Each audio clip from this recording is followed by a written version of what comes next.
자, 이 시간에 우리가 말씀 보시겠습니다. 말씀은 우리 창세기 11장, 10장은 역시 생략합니다. 10장 생략하시고 11장으로 가겠습니다. 창세기 11장 말씀이고요. 1절부터 오늘은 창세기 11장 1절에서 9절까지만 함께 여러분들과 교독하시겠습니다. 제가 먼저 1절, 여러분 2절 읽으시겠습니다.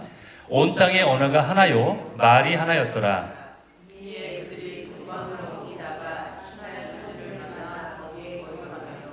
서로 말하되 자 벽돌을 만들어 견고히 굽자 하고 이에 벽돌로 돌을 대신하며 역청으로 진흙을 대신하고 또 말하되 자 성과 탑을 건설하여 그 탑 꼭대기를 하늘에 닿게 하여 우리 이름을 내고 문신을 해더지를 변하자 하더니 여호와께서 사람들이 건설하는 그 성읍과 탑을 보려고 내려오셨더라.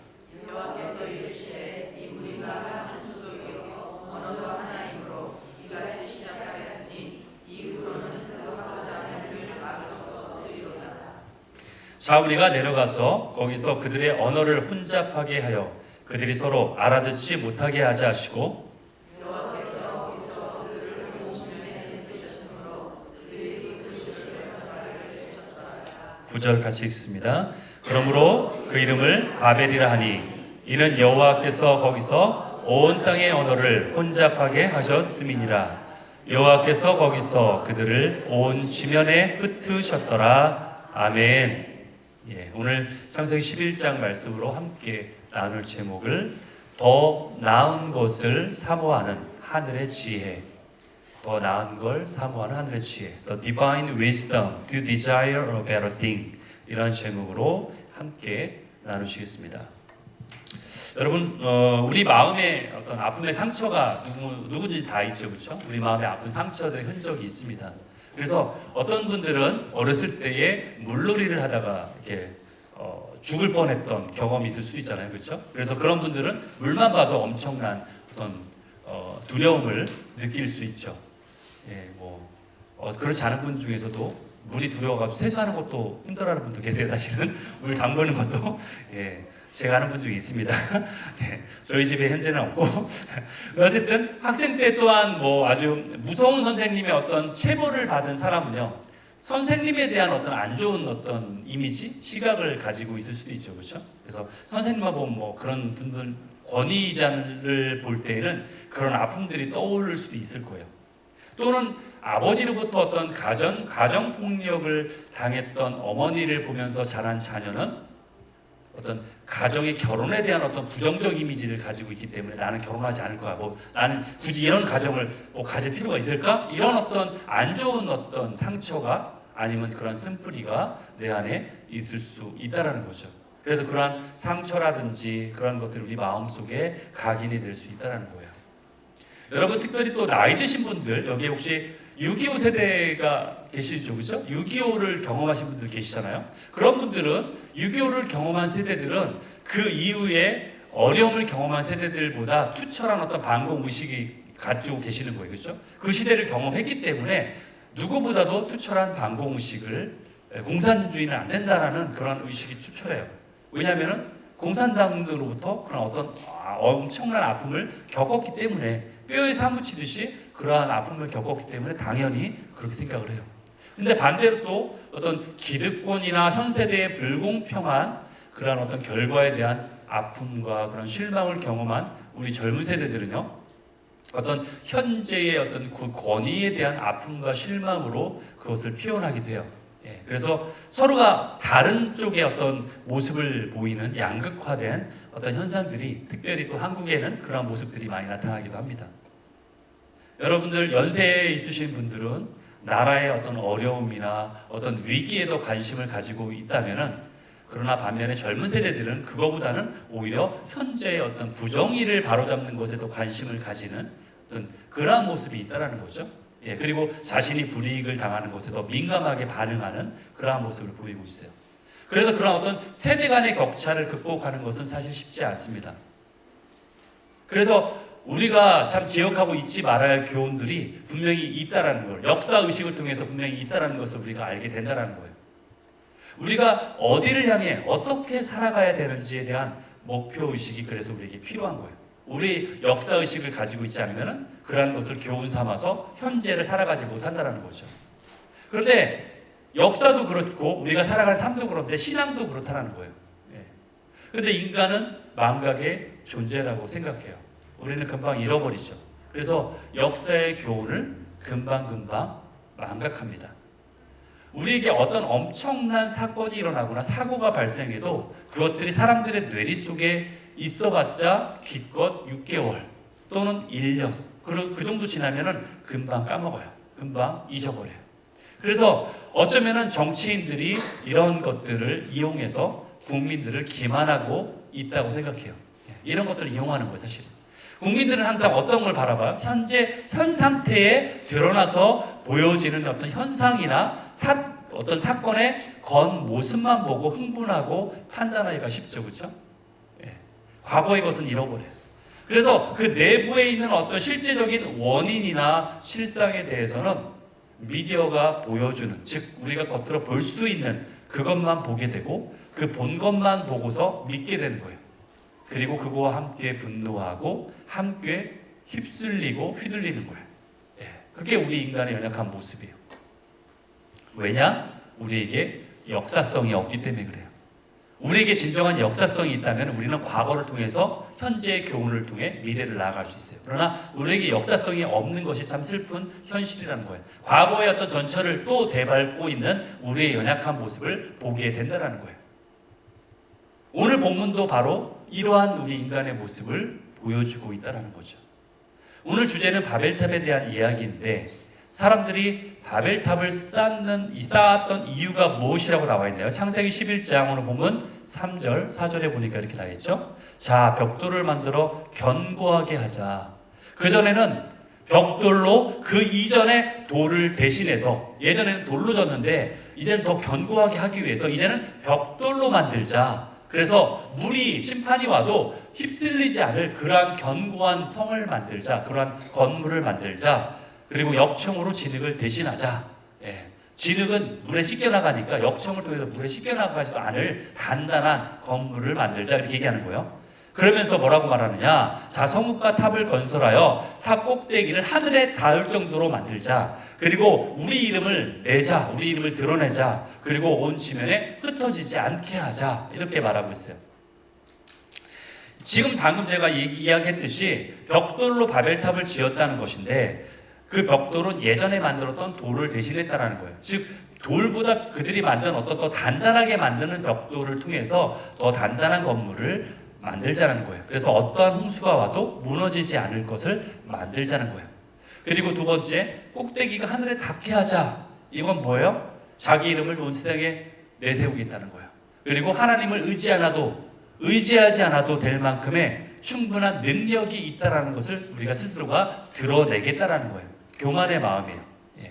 그래서 하나님이 앞으로 어떠한 심판을 이제 해도 이제 이것을 이겨낼 수 있는 자신이 있다. 그 얘기예요. 우리에게는 그만한 능력이 있다. 그걸 드러내는 거예요. 그래서 하나님이 어떠한 홍수를 보내도 홍수보다 더 높은 탑을 쌓아서 그 위에서 우리는 견뎌내자. 그 얘기를 지금 하고 있는 거예요. 여러분, 하나님이 인간에게 주신 창조의 기술은 하나님을 예배하고 하나님의 주신 복을 발견하고 그것을 누리도록 그렇게 사용하도록 주신 거예요. 그런데 하나님이 우리에게 그래서 놀라운 어떤 창조의 기술을 부어주셨잖아요. 그래서 우리가 과학이 발전하고 이렇게 문명이 발전했어요. 그런데 하나님이 원하시는 것은 그런 건데 그러나 우리 인간들은요, 자기의 편리를 추구하고 자신들이 그 영광을 받으려 하고 그래서 오히려 그 기술을 통해서 하나님을 떠나려 했다는 거예요. 우리에게 주신 하나님의 형상, 즉 그 영리한 지혜와 모든 그러한 것, 뛰어난 것들, 탁월함들이 바로 그러한 쪽으로 하나님을 배신하는 쪽으로 사용을 했다는 거예요. 이러한 능력과 지혜의 권세가 있는 것이 우리에게 주신 이유는 과연 우리에게 이러한 지혜와 능력과 권세가 있다는 것은 이것에 근원이 있다는 것을 알게 하기 위한 거예요. 그 근원이 누구예요? 우리를 하나님의 형상으로 만드신 하나님이잖아요. 그래서 그걸 통해서 하나님이 계시다는 것을 오히려 깨닫게 하시고 오히려 그것을 갈망하고 오히려 그 하나님을 찾도록 만들어 주셨는데 오히려 그것을 이용해서 반대로 하나님을 배신하는데, 즉 교만하게 하나님을 저버리는데 사용했다는 거예요. 그것이 바로 바벨탑 사건이라는 거예요. 잘못된 방향으로 그것을 적용한 거예요. 홍수 심판의 교훈을 제대로 그 교훈을 받아서 내가 주님 앞에 나아가는 식으로 활용한 게 아니라 그 교훈을 다른 쪽으로 활용한 거예요. 어떻게 하면 홍수 심판을 원인을 생각한 게 아니라 그 결과를 보면서 홍수 심판을 면할 수 있는지 그 방법을 하나님 없이도 우리가 이것을 이겨낼 수 있는 방법을 찾자. 그것이 바로 바벨탑 사건인 거예요. 하나님 없이도 스스로 잘 살아갈 수 있다는 생각에 바벨탑을 쌓는 거예요. 자기의 견고한 성을 쌓는 거예요. 여러분, 바벨탑이 세워졌을 법한 지역에 아직도 그 흔적이 남아있어요. 어디냐면은 여러분들이 최근에 우르라는 지역 배웠죠? 여러분 그쵸? 예, 양육 시간에 배웠잖아요. 그 우르라는 지역이 현재 이라크 지역이라는 것도 배웠죠? 그 지역에 지구라트라는 게 있어요. 보여주세요. 예, 저거예요. 저 지구라트라는 게 있는데 이것이 바로 하늘에 닿는 탑을 쌓을 것이라고 만든 거예요. 세 장이 있으니까 또 넘겨주세요. 이것을 이러한 것들 중에 가장 큰 것을 추산해 보아도요, 기껏 대략 90m밖에 되지 않는다고 해요. 창세기 11장 5절에 이런 말씀이 있어요. 여호와께서 사람들이 건설하는 그 성읍과 탑을 보려고 어떻게 하셨다? 내려오셨다. 이 말의 뜻이 참 재밌지 않아요? 그들이 탑을 하늘까지 쌓겠다고 했는데 기껏해 쌓은 것이 하나님이 내려와서 봐야지만 볼 수 있는, 기껏해 땅 위에 존재하는 하늘까지 닿는 게 아니라 내려와서 봐야지 볼 정도의 탑이었다는 거예요. 물론 그들이 하다가 중간에 중단했기 때문에 그 정도라고 했겠지만 그래봤자 그렇게 높은 탑이 아니라는 거죠. 요즘 시대에도 이런 바벨탑을 쌓는 경쟁이 일어나고 있잖아요. 전 세계적으로 가장 높은 탑 그 건물을 누가 짓느냐. 그래서 서로 경쟁하듯이 뭐 사우디아라비아도 지금 거의 최고의 높은 탑을 지으려다가 제가 못 짓고 있는데, 어쨌든 지금 여러분 세계에서 가장 높은 건물이 뭔지 아세요? 두바이에 있어요. 두바이에. 예, 아시는 분은 아실 텐데 두바이에 있는 부르즈 칼리파라는 빌딩이에요. 몇 미터인 줄 아세요? 828m. 828m. 1km 가까이 되잖아요. 근데 어쨌든 1km는 안 돼요. 828m. 163층이래요. 그런데 한국에 있는 저번에 지었던 롯데 월드타워가 얼마인 줄 아세요? 555m. 그게 그 뉴욕에 있는 엠파이어 스테이트 빌딩보다 더 높아요. 예, 555m, 123층이래요. 그리고 여러분이 잘 아는 뉴욕의 엠파이어 스테이트 빌딩이 443m, 102층. 이 빌딩이 1972년까지는 세계에서 가장 높은 빌딩이었대요. 그 당시까지는. 근데 계속해서 그 경쟁이 있어가지고 또 다른 빌딩들이 각 나라들이 경쟁적으로 짓기 시작한 거예요. 여러분, 이사야 14장 12절에서 14절에 보면은 이러한 말씀이 있어요. 너 아침의 아들 계명성이여. 이게 누구를 지칭하는 줄 아세요? 루시퍼. 예, 사탄이에요. 사탄. 너 아침의 아들 계명성이여. 어찌 그리 하늘에서 네가 떨어졌으며 너 열국을 엎은 자여. 이런 표현이 있어요. 열국을 엎은 자래요. 어찌 그리 땅에 찍혔는가. 땅에 곤두박질 친 거예요. 예. 13절. 네가 네 마음에 이르기를, 네 스스로 생각하기를 내가 하늘에 올라가지고 하나님처럼 뭇 별 위에 내 자리를 높이리라. 하나님처럼 될 거야. 마치 바벨탑을 쌓아서 하늘에 닿게 할 거야 라고 했던 사람들의 마음하고 똑같아요. 내가 북극 지폐의 산 위에 앉을 거야. 이렇게 얘기했다라고 하죠. 14절에 보니까 가장 높은 구름에 올라가 지극히 높으니, 누구예요? 하나님이죠. 지극히 높으니 그와 같아질 거야. 이렇게 마음에 결심한 게 사단이에요. 여러분, 사람들이 왜 계속 높은 탑을 쌓고 하늘에 오르자고 말하고 있습니까? 바로 사단의 부추김에 속은 거예요. 올라갈 수 없어요. 어떻게 피조물이 창조주의 위치에 올라갈 수 있을까요? 여러분, 온 우주 만물을 말씀으로 지으신 분 앞에 우리가 높은 빌딩을 쌓아 놓는들 하나님 앞에 도달할 수 없습니다. 아무리 과학 문명이 발달해도, 아무리 의술이 발달해도 어떻게 우리가 하나님의 그 전능하심과 그 지혜로우심에 도달할 수 있을까요? 그럴 수 없다는 거예요. 주님은 우리를 그냥 다르게 힘 안 쓰셔도 돼요. 그냥 제가 예전에 손가락 하나로 이렇게 개미를 살짝 눌렀던 거, 지그시 눌렀던 거 예를 들었잖아요. 제가 그렇게 하듯이 주님 우리 그렇게 할 수 있고요. 그냥 입으로 호흡 불면은 날아가요 우리는. 그 말씀이 있어요 성경에. 제가 하는 게 아니라 데살로니가 후서 2장 8절에 그 말씀이 있어요. 그때의 불법자가 나타날 텐데 주님께서 예수님께서 그 입김으로 호흡 불면은 그가 날아가 죽을 거다 나와 있잖아요. 그렇죠? 그러니까 우리는 그런 존재라는 거예요. 하늘에 수없이 많은 별들도요 하나님이 그냥 없어져 그럼 없어져요. 왜? 말씀으로 창조하셨으니까. 여러분 샌드 아트라는 거 보셨어요? 샌드 아트.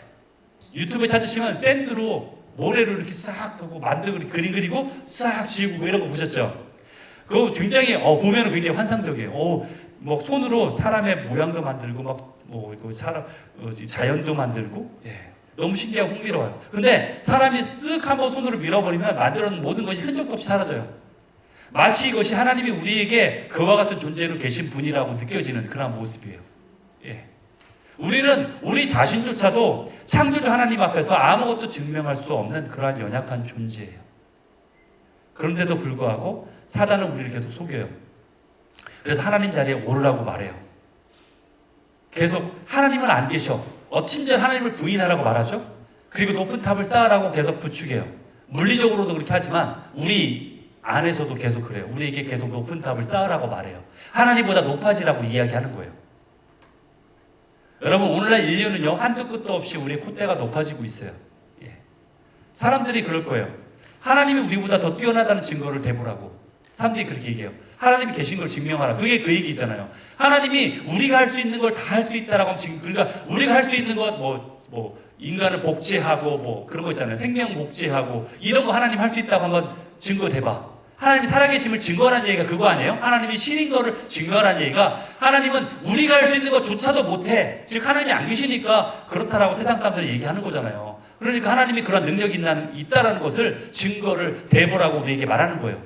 그 능력을 보이라고. 그럼 믿겠다고.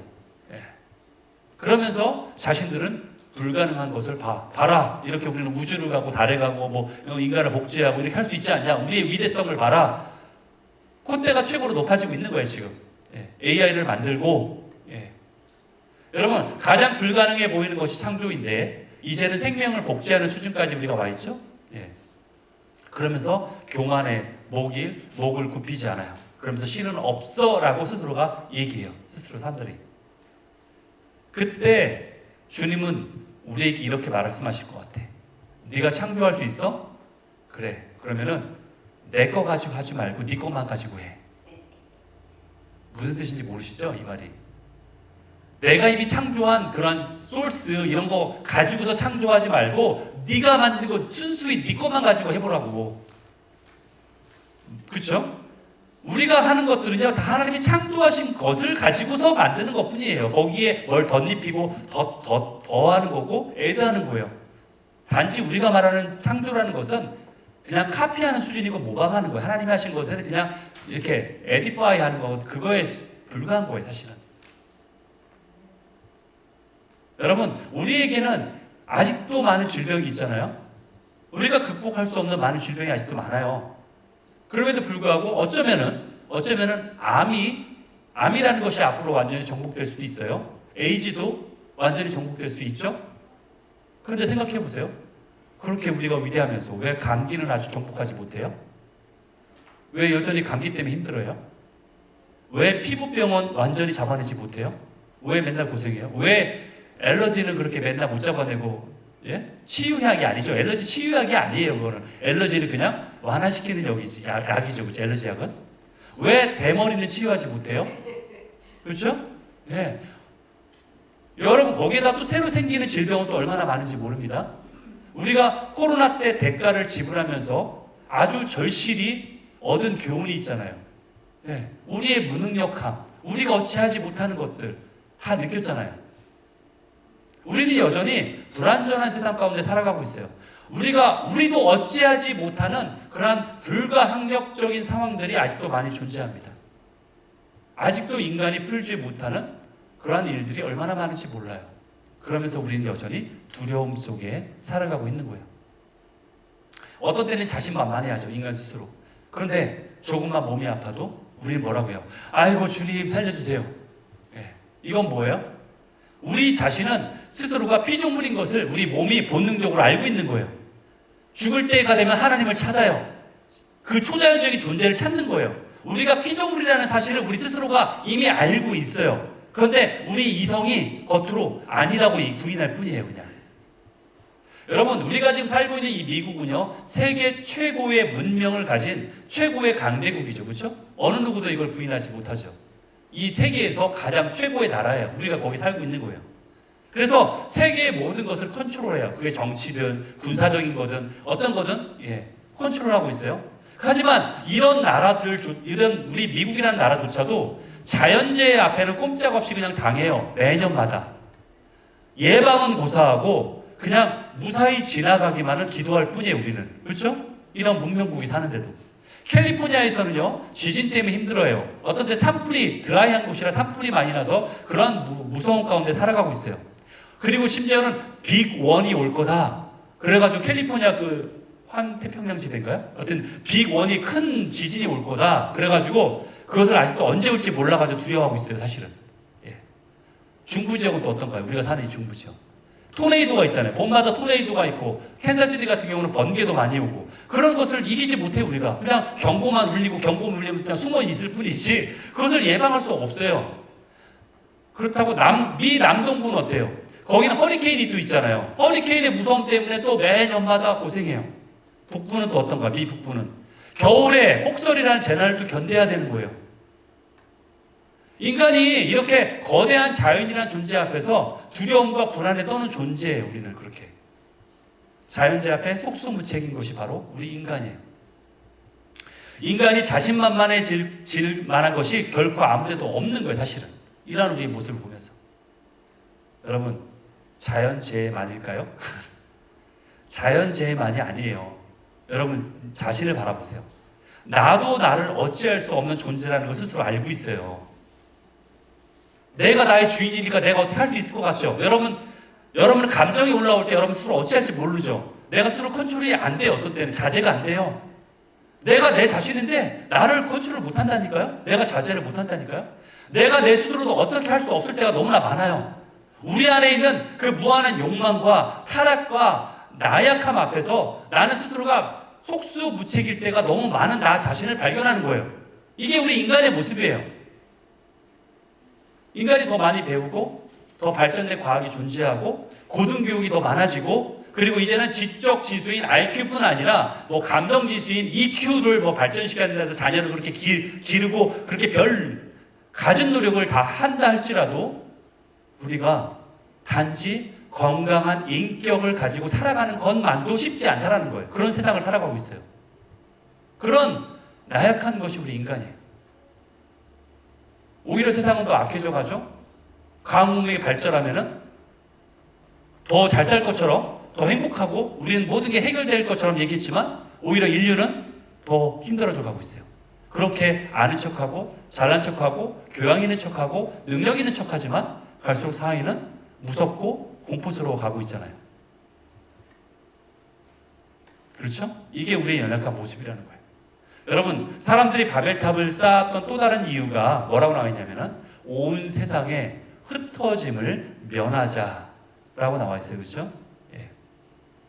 이 말 자체를 보면은 굉장히 그럴싸하게 보여요. 왜? 여러분, 흩어지지 않고 단합하겠다라는데 이게 왜 나쁜 거예요? 같이 뭉친다는데 흩어지면 죽고 뭉치면 산다 뭐 이런 얘기도 있듯이 매우 합리적인 어떤 논리에 우리가 혹할 수 있다는 거예요. 여러분, 다수의 사람들이 옳다라고 여겨지는 일은 말 그대로 옳은 일이 될 수도 있어요. 그렇죠? 어쩌면 이런 말들이 하나님의 뜻보다는 더 논리적이고 더 합리적인 것처럼 보일 수 있다는 거예요. 그래서 우리는 이런 거에 속을 수 있다는 거예요. 이런 거에 우리가 주의해야 돼요. 분별해야 돼요. 주님은 우리에게 이렇게 말씀하세요. 너희들이 팩트, 사실보다 더 중요한 것이 뭔지 아니? 그것은 바로 진리야. 바로 사랑이라는 진리, 하나님의 그 뜻의 진리예요. 그것이 더 중요하다는 거예요. 여러분, 우리가 바벨탑 이야기가 바로 노아의 홍수 심판 바로 이야기 다음에 이어진다는 사실을 눈여겨보아야 돼요. 예. 여러분, 홍수 이후에 하나님이 어떠한 약속을 하셨죠? 우리에게 물로 세상을 심판하지 않을 것이다 약속하셨죠? 그리고 두 번째 약속이 뭐예요? 창세기 9장 1절에 나와 있죠? 생육하고 번성하고 땅에 퍼지란 얘기예요. 땅에 온 세상에 충만하게 퍼지라고 얘기하신 거예요. 그런데 홍수가 나고 그 많던 사람이 없어지고 극소수의 사람만이 남게 되니까 당연히 사람들이 불안 심리가 이제 있는 거예요. 그래서 우리는 흩어지지 말고 뭉쳐 살자. 어떻게든 이걸 이겨서 살 수 있도록 뭉치자. 이런 거예요. 그래서 이미 인류의 마음엔 하나님이 떠난 거예요. 인류의 마음에 하나님이 없어요. 그리고 사단이 그들의 마음을 지배하기 시작해요. 그래서 그들의 마음 가운데 이런 두려움이 사로잡고 있는 거예요. 여러분, 어린아이들이 어렸을 때는 엄마 품속에 있으니까 두렵지가 않아요. 엄마 품에 안겨있는 아기는요, 그 세상에 뭐 폭풍이 일던 뭐 지진이 나던 아무 관심 없어요. 그냥 엄마 품에 안겨있기 때문에 무섭지 않아요. 두려움이 뭔지도 몰라요. 그러나 나를 안전하게 보호해주는 엄마를 떠나게 되면 부모님이 없기 때문에 두려움이 이제 찾아오게 되는 거예요.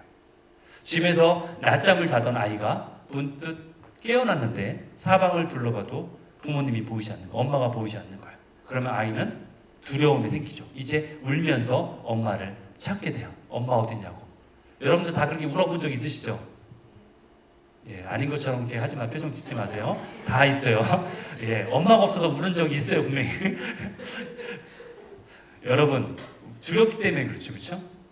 여러분, 인류가 왜 두려워하고 고통스러워합니까?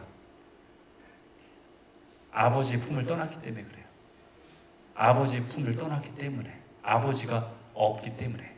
물론 아버지가 있는데 누군지를 모르고 아버지를 떠났기 때문에 홀로 두려운 거예요. 홀로 있으면서 높은 성을 쌓은들, 안전하다고 여기는 그 성을 쌓은들, 그 두려움이 해결이 되지 않습니다. 바닷가에 놀던 아기가 부모님이 계신 존재는 잊어버려요. 그리고서 그 바닷가에 해변에서 자신이 모래성을 만듭니다. 자신이 만든 모래성을 굉장한 어떤 가치를 부여해요. 이 모래성이 정말 너무 끔찍해 아껴요. 그래서 그 성을 더 크게 만들려고 노력해요. 그리고 그 성을 더 단단하게 만들려고 노력해요. 무너지지 않을 정도로. 오래 가도록. 더 예쁘게 치중해요. 열중해요. 그리고 스스로가 거기에 만족해요. 그래서 흐뭇해요. 그런데 그 모래성이 그 아이를 지켜줍니까? 너무 어려운 질문 드렸나요? 대답을 못하시네. 그 모래성이 그 아이를 지켜줘요? 여러분, 시간이 되면요, 때가 되면은 아이는 어떻게 해야 돼요? 집으로 돌아가야 돼요. 부모에게로 돌아가야 돼요. 아이를 위해 마련된 처소로 집으로 돌아가야 돼요. 그 보금자리로, 그 안전한 자리로 돌아가야만 하는 것이에요. 모래성은요, 어떤 성이에요? 파도가 밀려오면 순식간에 흔적도 없이 사라지는 곳에 불과해요. 거기에 불변의 진리가 있을 리가 없어요. 그것을 우리가 믿을 이유가 없어요. 왜? 온전한 것이 아니기 때문에. 사람들이 하나님을 떠났기 때문에 하나님의 말씀이 사람들 마음 가운데 없는 거예요, 이제. 그래서 하나님이 너희들이 생육하고 번성하고 땅에 충만하라고 분명히 말씀하셨는데 그것을 거역하기로 결심했어요. 왜? 심판이 오면 내가 그냥 그걸 이기면 되지. 왜? 하나님의 말씀을 따라.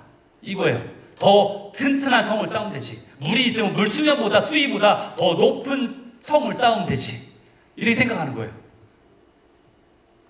그런데 재밌는 게 바벨탑을 쌓았을 때가 언제인가 이것을 우리가 한번 보기 원한다는 거예요. 바벨탑을 그들이 과연 언제 쌓았는가? 물론 창세기 11장에 나오는 때 쌓았죠. 근데 그때가 언젠가? 창세기 10장에 보면 그 힌트를 찾을 수 있어요. 창세기 10장에 이런 구절이 있어요. 에벨은 두 아들을 낳고 하나의 이름은 벨렉이라 하였으니 그 다음이 중요해요. 그때의 세상이 어떻게 됐다? 나뉘어졌다. 그게 나뉘어진 게 왜 나뉘어졌어요? 언어가 많아졌죠. 그렇죠? 바벨탑 사건 때문에 언어가 많아지면서 나눠진 거잖아요. 그러니까 이때가 바로 바벨탑을 쌓았던 때가 바로 저 때란 얘기예요. 그렇죠? 저 사람이 살았을 때 저 벨렉이라는 아이를 낳고, 그렇죠? 그때가 언제냐면은 이때는 노아 홍수 이후에 100년 정도 지났을 때로 추정이 돼요. 노아 홍수 끝나고 100년 정도 지났을 때. 그럼 이때 누가 살고 있을까요? 이때 누가 살아있을까요? 노아가 살아있어요, 아직도. 아직도 팔팔하게, 그것도 아주 팔팔하게 살아있어요. 노아는요, 홍수 이후로 350년을 더 살았어요. 100년밖에 안 지났어요, 홍수 이후로. 그러니까 아직도 팔팔하게 살아있는, 지금으로 말하면 중년 정도? 예, 이 정도 나이. 아직도 팔팔해요. 노아가 살아있어요. 심지어 여러분 어떤지 아세요? 노아가 950살에 죽었는데 그때 생을 마감할 때 아브라함이 58세였어요. 아브라함이 살아있어요. 그때도 같이 노아 때 노아가 살아있어요. 그때 아브라함이 있을 때도 58세까지 같이 같은 시대에 공존하고 있다는 거예요. 이 말의 의미는 뭐예요? 홍수의 증인이 아직도 눈뜨고 살아있다. 그 얘기예요. 홍수의 증인이 아직도 살아있다. 홍수를 경험한 자들은요, 하나님을 배반할 수 있을까요? 여러분, 제가 뭐 얼마나 여러분에게 와닿게 하기 위해서 리얼하게 제가 다 얘기 드렸잖아요. 홍수, 노아 방주 때 막 삐걱거리는 소리가 났을 것이며, 제가 막 그걸 다 이렇게 막 이야기를 드렸잖아요. 예. 사람들의 비명소리, 밖에 살려달라는 비명소리 들렸을 것이며, 나왔을 때는 질비하게 그 시체들이 있었을 것이며, 냄새들이 진동했을 것이며, 그렇죠? 하나님을 배반할 수 없죠. 그걸 경험한 자가 어떻게 그럴 수 있을까요? 그렇다면 그 처참한 광경을 직접 목격한 노아의 가족들도 신실하게 살았을 텐데, 노아의 손자 때까지는 그 영향력이 있지 않을까요? 예, 뭐 증손자까지는 몰라도, 예. 여러분, 온 세상에 살아있는 모든 인류와 동물들이 물에 수장당하고 물에 막 다 잠겨 죽어버리고 단 8명만, 이 온 지구상에 단 8명만, 무슨 영화 보는 것 같아요, 그렇죠? 마지막 때 무슨 영화 같이 8명만 살아남았던 사건이에요. 그리고 여전히 노아가 살아있는 그때 이들이 하나님으로부터 독립하겠다고 나서는 거예요. 지금 하나님과 대등하게 맞서보겠다는 거예요. 자기의 이름을 드러내겠다는, 하나님의 이름이 아니라 자신의 이름을 드러내서 우리가 이만큼의 능력이 있어, 봐, 하늘까지 쌓을 수 있어, 어떤 물의 심판이 와도 우리는 견딜 수 있는 튼튼한 건물을 지을 수 있어, 이렇게 얘기하는 거예요. 그게 바벨탑 사건이에요. 이러한 모습을 당시에 살아서 볼 수밖에 없었던 노아, 그리고 더 젊어 있을 노아의 가족들이 모르긴 해도 이것을 보면서 아마 눈물로 기도할 수밖에 없었을 거예요. 이러한 사람들의 모습을 보면서, 말해주어도 듣지 않는 그들의 모습을 보면서 노아 홍수의 이전보다 더 완악해진 그러한 그들을 볼 때 노아의 마음은 아마 더 무너져 내리도록 아팠을 거예요. 그 무서운 홍수의 심판이 이미 있었음에도 불구하고 또다시 하나님을 거역하는 그들을 보면서 그들의 마음이 무거웠을 거예요. 여러분, 타락하는 사람들은요, 막을 자는 그 어디도 없어요. 여러분, 우리의 싸움은요, 혈과 육에 대한 싸움이 아니라고 했죠, 그렇죠? 이 싸움을 싸우는 사람이, 그런데 우리가 살아가는 이 세대 가운데, 이 제너레이션, 이 세대 가운데 없다면은 그건 분명 절망적인 거예요. 노아 시대에, 노아 홍수 이후에도 그 살아있는 시대에 이렇게 하나님을 경외하고 죄와 싸우고 이런 자가 없다면 그 시대는 절망적인 거예요. 지금 이 시대에 그렇게 싸우는 분이 계십니까? 여러분은 그럼 그 싸움을 하고 계신가요? 히브리서 12장 4절에 보면 이렇게 되어 있잖아요. 너희가 죄와 싸우되 아직은 피 흘리기까지 대항하지도 않았다. 너희는 그 정도로 절박하게, 그 정도로 심각하게, 그 정도로 너희들이 열심을 다해서 저항하지 않았다. 죄라고 하니까 여러분 윤리적으로만 생각하는데, 죄는 하나님을 떠나는 게 죄예요. 이해되십니까? 성경에서 죄라고 하는 건 하나님을 떠나는 게 죄지, 교통신호 어긴 게 죄, 물론 그게 죄이긴 맞는데, 여기서 말하는 그 죄라는 거는 어둠을 따르는 죄를 말하는 거예요. 하나님을 떠나서도 잘 살 수 있다는 교만이 죄라는 거예요. 아직 피를 흘리기까지 대항한 적은 너희들이 없다라고 우리가 도전하고 있어요. 죄와 싸우는 영적 싸움을, 우리가 영적 싸움 하는데 그게 바로 영적 싸움이에요. 영적 싸움은 우리가 뭔가를 대단한 걸 이루는 게 영적 싸움이 아니라 우리의 죄와 싸우는 게 영적 싸움이에요. 왜? 죄가 사단이잖아요. 죄가 어둠이잖아요. 어둠과 싸우니까 영적 싸움이죠. 영적인 사단과 싸우니까. 영적 싸움이라는 것이 어떤 영성이 뛰어난 사람이 뭔가를 막 대단한 업적을 이루고 이게 우리는 영적 싸움을 하고 있어요. 이게 아니에요. 죄와 싸우는 거예요. 그게 영적 싸움이에요. 누구의 죄와? 남의 죄와? 아니, 나의 죄와. 그게 영적 싸움이에요. 그런데 대항하여 우리는 과연 싸우고 있는가? 아니면 그 사실조차 우리는 인식하지 못하고 살아가고 있는가? 이것이 중요한 질문이에요. 오늘 이 말씀을 통해서. 여러분, 우리 인류가 하나님을 등지게 만든 거에는 그 비하인드 스토리가 있잖아요. 우리가 하나님을 등지게 만든 게 뭐예요? 하나님과 분리되게 만든 거 있잖아요. 그 선악과 사건. 거기에는 비하인드 스토리가 있잖아요. 그 배경에 누가 있어요? 그 뒷배경에 사단이 있죠. 어둠의 세력이 있죠. 우리 인간 스스로가 생각해낸 게 아니에요. 물론 그걸 부추김을 받았지만 어쨌든 사단이 그 비하인드 스토리에 있는 거예요. 그 뒤에 뒷배경에 거짓의 아비인 마귀가 거기에 있는 거예요. 하나님을 대적하도록 만드는 사단의 역사가 있어요. 그렇기 때문에 우리가 그거에 싸우지 않으면 우리는 무너질 수밖에 없는 거예요. 그래서 영적 싸움을 해야 되는 거예요. 예수님을 믿는 순간. 왜? 영적인 세계는 존재하니까 당연하게. 그렇죠? 원수 마귀 사단이 우리를 미혹하고 죄의 사슬 아래로 우리를 끌어내리려고, 우리를 막 잡아서 끌어내리려고 하는데도 사람들은 이 영적인 실체와 존재를 전혀 이해하지 못하고 있어요. 그런 게 뭐가 있어? 그런 존재가 있단 말이야? 그리고 이것에 대항해서 싸워야 되는 생각조차 하지 못하고 있다는 것이 가장 큰 문제라는 거예요. 사람들이 왜 이걸 인식하지 못할까요?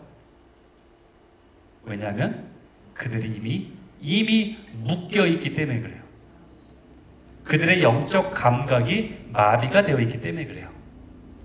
여러분 이게 뭔지 아세요?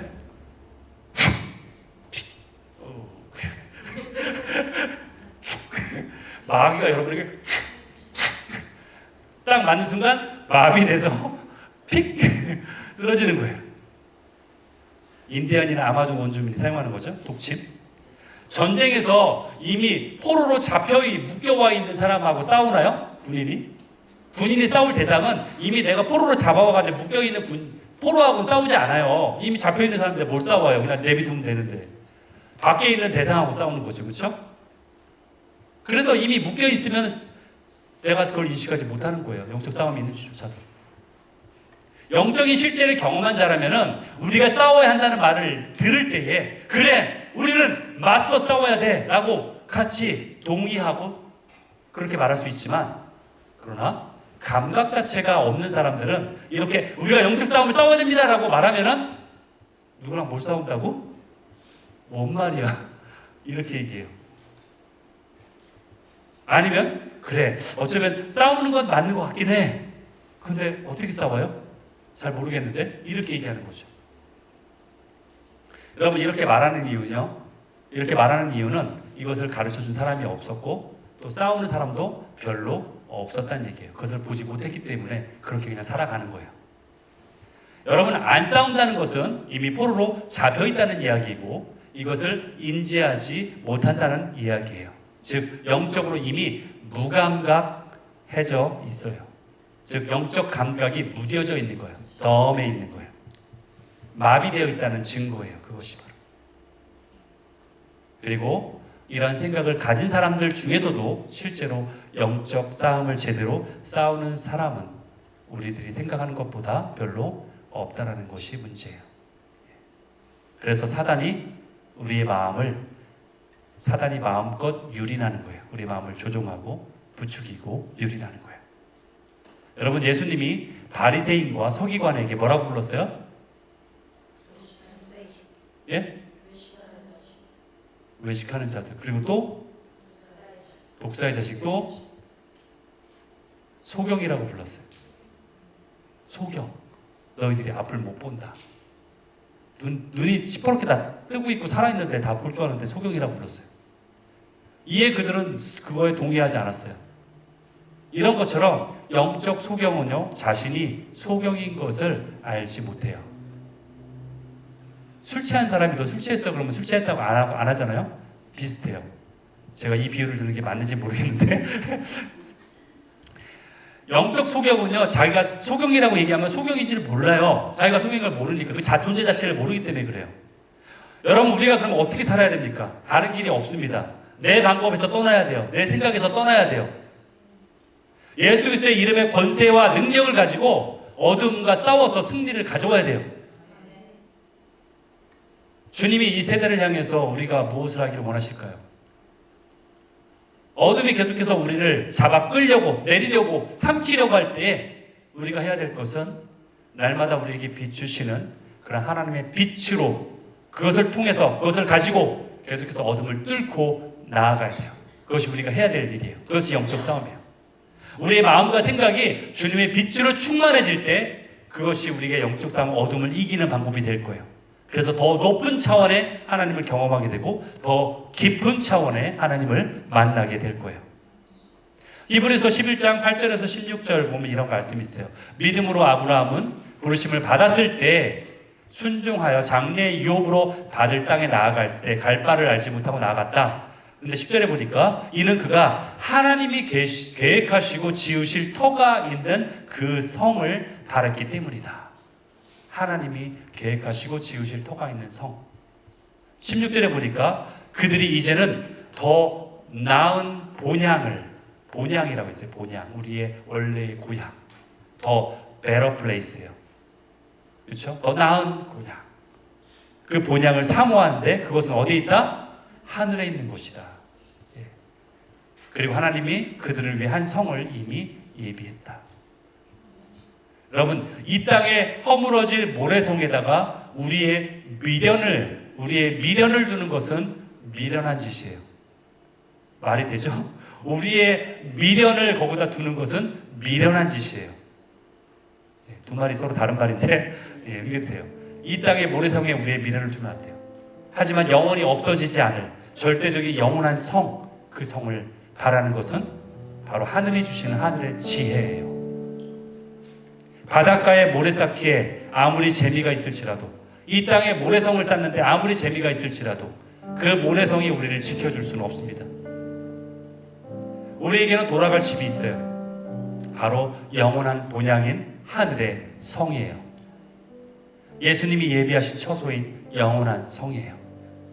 이 성을 위해 사모함으로 살아가시는 우리 모든 분들 되시기를 예수님의 이름으로 축원합니다. 우리 나같이 일어나셔서 찬양하심으로 주님 앞에 고백하시겠습니다.